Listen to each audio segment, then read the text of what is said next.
Chelsea, thank you. Smoke is filling the high country as the museum fire burns north of Flagstaff.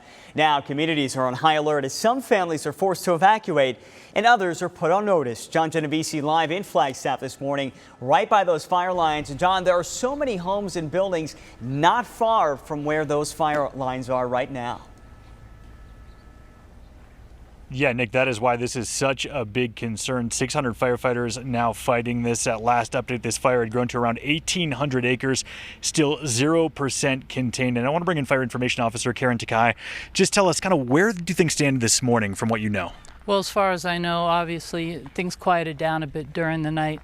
Fire is still active, and it's in an area that is extremely rugged and steep, so it's creating a lot of issues that we're dealing with right now. We just took over the fire last night at 1800 or 6 p.m. and we're setting up in operations and we're getting it rolling.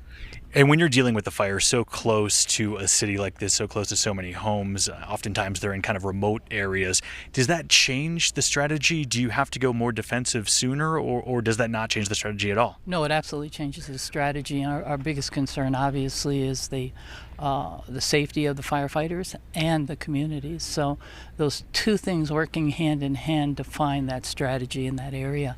And we have so many people out there that we're working real hard to make sure we can keep them safe. Is there anything the public can do, folks that are in the Flagstaff area, that they can do to help out the firefighters?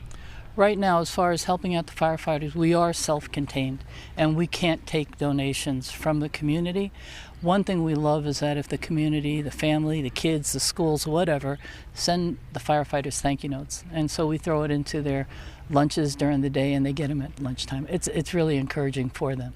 Karen, I really appreciate your time this morning. I know you're busy. Thank you so much.